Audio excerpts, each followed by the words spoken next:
Look, somebody's got to say it. Most small business logos suck.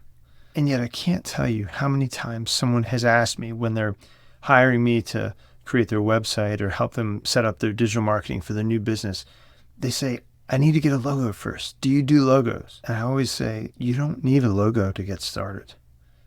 You may not even need a website.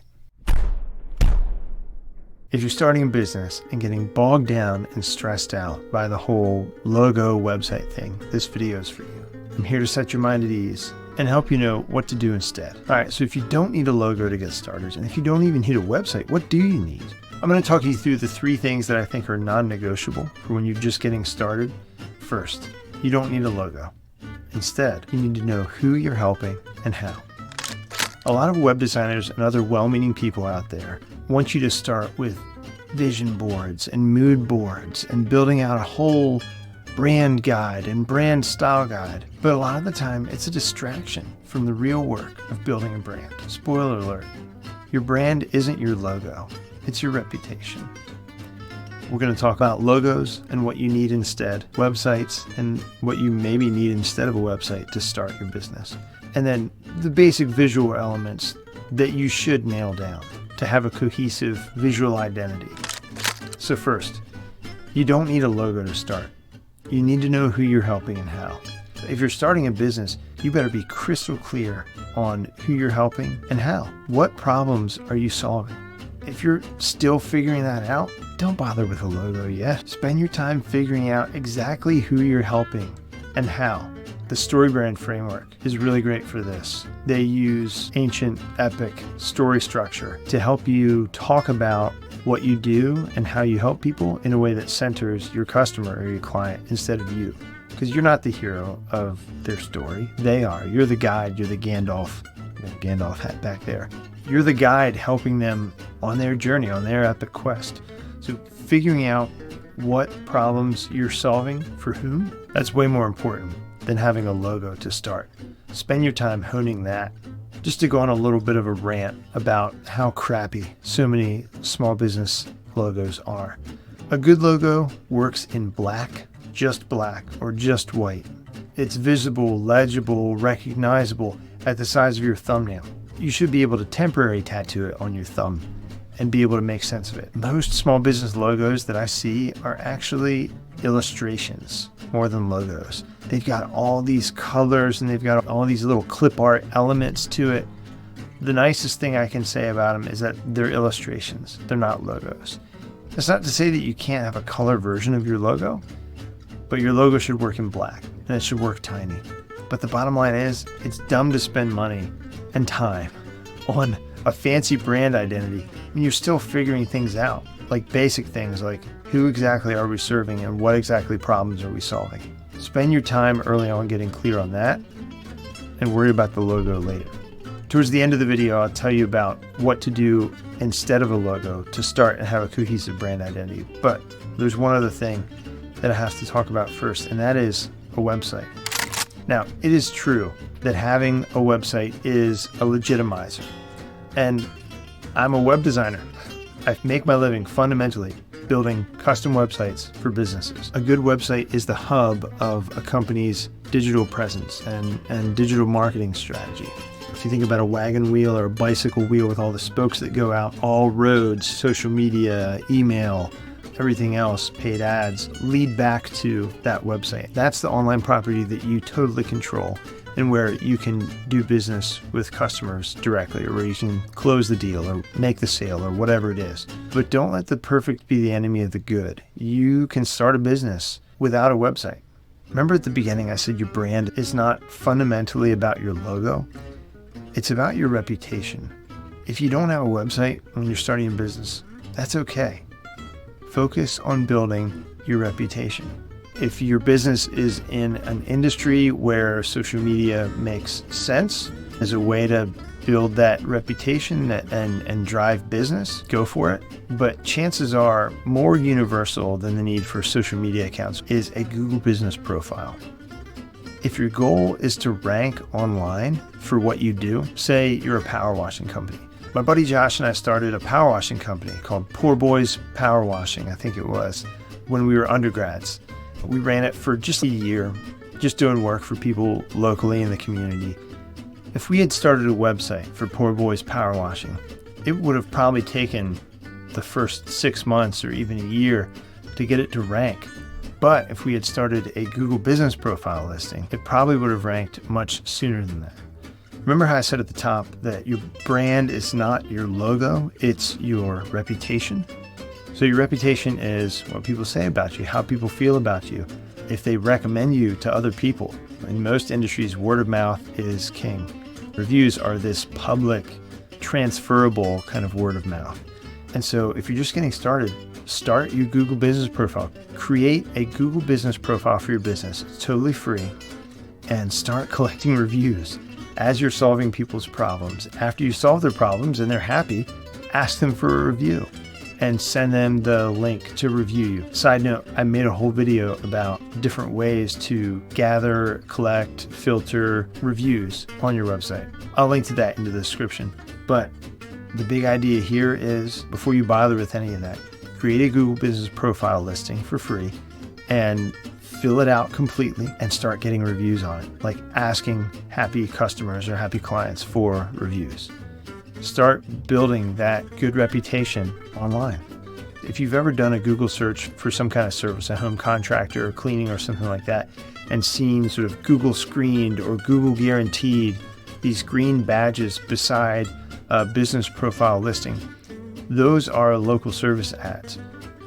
And if you have the right business licenses and whatever is needed for your industry, and you get screened by Google and approved to run these local service ads, you can jump right to the top of local search results in your area for your industry. So I'll throw a link for that in the description so you can see if local service ads are an option for your business. That's a little footnote on the Google business page point. So you might be thinking, but what do I put on my business cards? What do I put on flyers if I don't have a logo? 3 things, 3 visual elements or 3 choices that you can make to give your new business a distinctive feel, a distinctive visual style, even without having a logo. And they will carry you far. You need 1 domain name, 2 fonts, and 3 colors. The first is a name. Your business needs a name. Try to find something that's not being used in your industry, or if you're a local business that's all local, just find something that's not being used in your area and that's easy to say and spell. My last name is King, which is also a common noun, and it's super easy to say and spell. But my agency is King House, and I shot myself in the foot a little bit by spelling it with the German spelling. My ancestry is German, and so that's something I wanted to do. I take pride in craft work, in precision and craftsmanship, and I felt like House communicated that. But every time I tell it to somebody, I have to spell it, and it's just a headache. Do yourself a favor. Of course, find something that's not being used, at least in your area, but make it easy to say and spell. But there's one other thing that I have to talk about first, and that is a website. Do domain searches while you're deciding on a business name. So go to Squarespace or Pork Bun or Spaceship. Those are my 3 favorite domain registrars. Go to a domain registrar and do searches for the name of the business that you're thinking about and see what's available and what's not available. A lot of the .coms have been gobbled up at this point. This, by the way, is the only thing in this whole video that you might actually pay money for to get started. Google Business Profile listing is free. The other visual things I'm going to tell you about are free. But you can buy a domain name that matches your business name for $10, $20 tops. Most registrars are in the $10 to $15 range for a .com. While you're still deciding on a business name, do domain searches to see what your options are with that business name. Let that influence your decision if need be. Get the simplest version of your domain name that you can. Don't get hyphenated stuff. Don't use creative misspellings. Get a .com if possible, .co, but the simplest and shortest version if not. And then what you can do with that domain until you get a website up and running is just redirect it to your Google Business Profile listing. And so you don't have to text somebody one of these long Google review links to get a review. You just text them your business URL and it forwards them to the Google Business Profile listing. Side note, the one other thing you could do since you have that domain, if you want to look more professional online, is to set up a custom email address using your domain. The cheapest way I know of to do that is using Spaceship's Spacemail add-on. It's like less than $10 a year. The more common thing that a lot of people do is they will set up professional email through Google. It's $6 a month is their cheapest plan. But with that, you get Google Docs and Drive and all the other Google products. Or if you don't want to do any of that and you just want to have a professional looking email to put on print products like business cards or flyers or that kind of thing, but you don't want to have a whole other inbox to check, you can set up email forwarding from your domain so that an email sent to, let's say it's vic@poorboyspowerwashing.com, gets forwarded to your Gmail account or your Yahoo account or whatever. That's called email forwarding. That's a completely free option to give you a professional looking email address to put places. You just won't be able to send from that email address because it's not an actual inbox. It would just be a forwarding thing for now that you could set up later into a fully featured email account once your business is up and running a little more.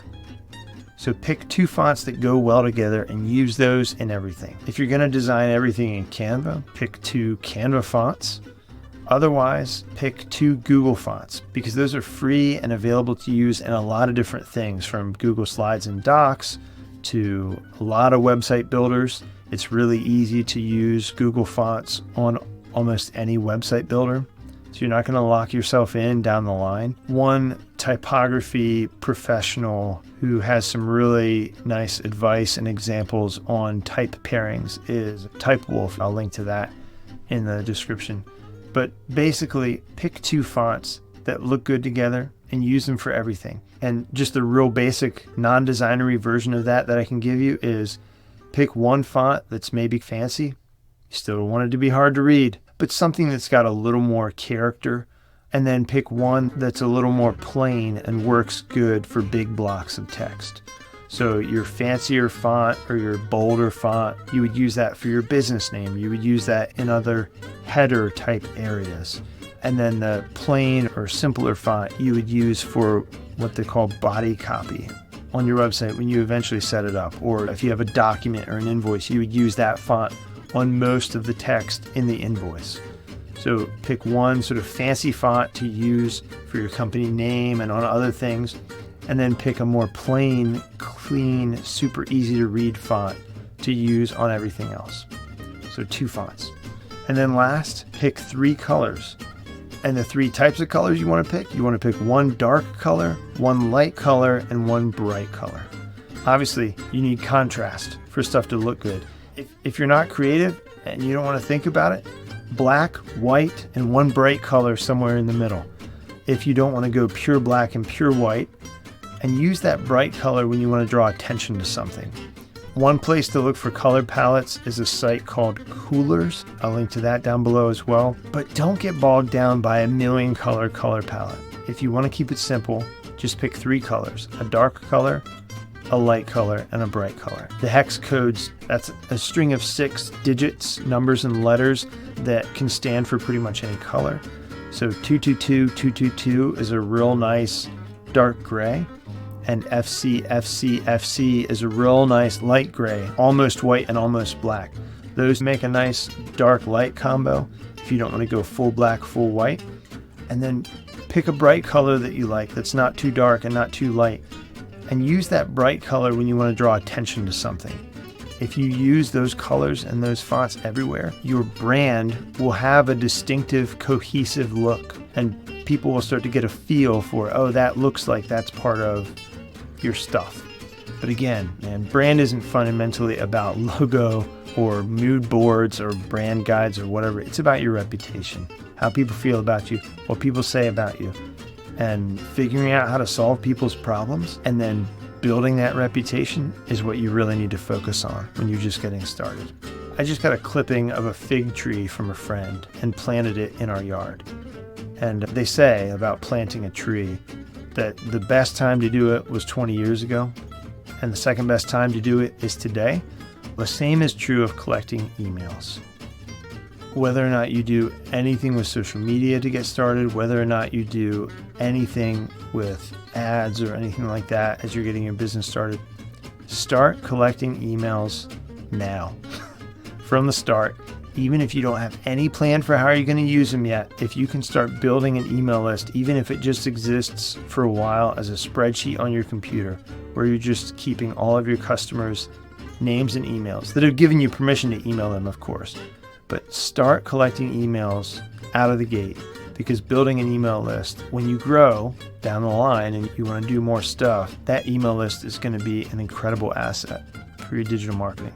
I hope this has been helpful to you. If you have follow-up questions, throw those down there too. Some of my links are affiliate links, which is a free way for you to support this channel, because if you're taking action on something that I've recommended here, it doesn't cost you any extra to buy through the links, and it earns me like a few cents, coffee money or whiskey money or whatever. I'll see you around.